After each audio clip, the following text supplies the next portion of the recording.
This story is an extract from R.K. Narayan's Under the Banyan Tree and Other Stories. The main character of the story is Swami.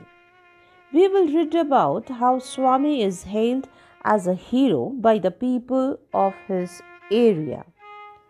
Swami's father was reading a newspaper and he found a very interesting news. He called Swami to listen to his interesting news article. It said that boy had a fight with a tiger. So this village boy was returning his home by the jungle path. That is, he was going through the jungle and he came face to face with a tiger. Now this news article narrated the story of this boy's bravery. This village boy fought with the tiger himself. He climbed up a tree. The boy had to stay up the tree for half a day, till some people found him and killed the tiger. After reading the entire article for Swami, his father asked his opinions regarding the village boy's bravery, to which Swami replied that he thinks that the village lad was not at all a boy. He thinks that only a grown-up man is strong and powerful enough to fight with a tiger. The father sneered at Swami's comment. The father did not like Swami's answer and said that strength is never equal to courage. According to him, a man can be as powerful as an elephant, but he at the same time can be a big coward. Whereas there are also people who are weak in physical appearance and lack muscular strength, but they may have a lot of courage. But Swami disagrees with this theory. He says that even if he has courage, he cannot do anything to protect himself from an attacking tiger. At this, Swami's father challenged him to sleep alone in the office room in order to prove he is courageous. Swami was secretly frightened by his father's suggestion. Why? Because he used to sleep beside his grandmother in the passage. Swami knew that if he has to sleep in the office room alone, he will be unable to sleep at all for the entire night. So he weakly said yes and tried to change the subject of discussion. He was praying for his father's proposal to be a joke. So Swami changes the subject and pretends to be excited about his cricket club. He talks about admitting elders in their club, about brand new bats and balls and so on. Swami's father was not interested in his loose talk. He was determined to make Swami sleep alone in order to prove his courage. Swami understood that this matter was not any joke. His father actually wanted him to sleep alone. Now it was no more a challenge from his father. Now Swami knew that this was a strict order from his father and he had to obey the order at all cost because his father was stubborn and will not change his mind. As a reply, Swami says he will start sleeping alone from next month. You see, Swami is scared to sleep alone. So what does he do? He tries to postpone this order. He thinks that if he postpones this for now, his father will surely forget about this conversation and Swami will escape from sleeping alone. His father says that Swami must start sleeping only with effect from that day itself, because Swami was in the second form already. Second form means second year of secondary school. The students studying in second form are 13 or 14 years old. So naturally, Swami's father thinks that Swami is now old enough to start sleeping alone, and only babies and kids sleep with their mothers and grandmothers. His father thinks that Swami must grow up. While Swami's father was saying the above thing, he looked at his wife, who was rocking the cradle as if he wanted to gesture that Swami's mother was spoiling him. Swami's mother was clearly offended by his father's statement and said that Swami's grandmother is responsible for spoiling him, as she hardly gets to spend time with Swami. This means that Swami is the closest with his grandma and spends most of his time with her. Swami's father sat gloomily after this little argument. Gloomily means that he was upset. Swami took this opportunity to quietly escape the room by tiptoeing. He goes to his bed where Granny was present already. On seeing Swami, his granny asked him if he is already feeling sleepy, because it was early than his normal bedtime. Swami makes wild gestures with his arms. He was panicked because he did not want to alert his father that he had ran away from the room and was going to bed early in order to escape his father's order. His granny asked him if he wanted to hear a bedtime story, to which Swami does this panicked gestures with his arms and hands in order to hint his granny to remain quiet. If his granny keeps talking to Swami loudly, his father will get to know that Swami is with his grandma and is going to sleep beside her. Since his granny is talking about bedtime stories, Swami is afraid that his father will catch him disobeying his orders. The granny was a sweet old lady and she could not understand Swami's gestures. So Swami throws himself on the bed and hides under the blanket. He even covers his face so that his father is not able to find him easily. He thinks that once he is asleep, his father won't wake him up. Now his grandmother does not know what is happening. So quite naturally, she is confused. She asks Swami not to cover his face with the blanket. If we sleep with the blanket covering our face, we will find it hard to breathe properly. But our Swami has a different reason for doing this thing. He whispers to his granny to stop talking immediately. He also requests Granny to prevent anyone from calling him, even if something dangerous happens. For example, a fire. According to Swami, if he does not sleep as soon as possible, he will be in big trouble. But soon, Swami's blanket gets pulled away. Who pulled the blanket away? Swami's father. The passage which had Granny's bed was semi-lit.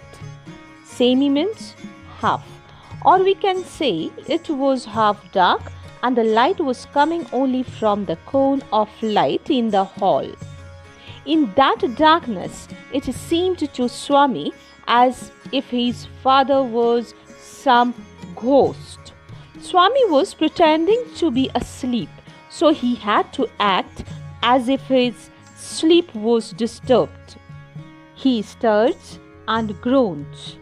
Father asks Swami to get up while Granny pleads him not to wake Swami up. Swami's father ordered him to get up for the fourth time, and Swami realized he had to get up.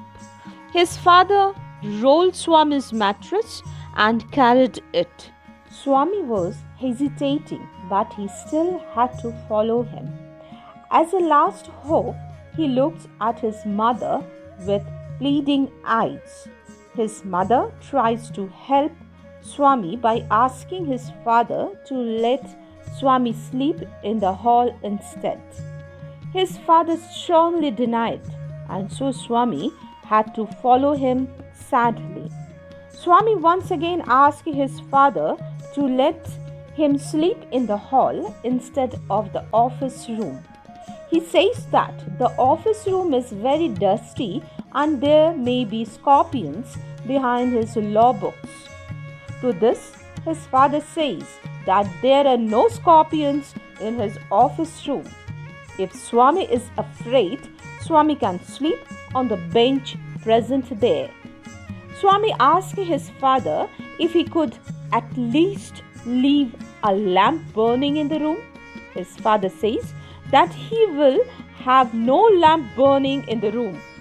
Swami must learn to be unafraid of the darkness. Swami begs if at least his father will leave the door open, to which his father agrees on one condition.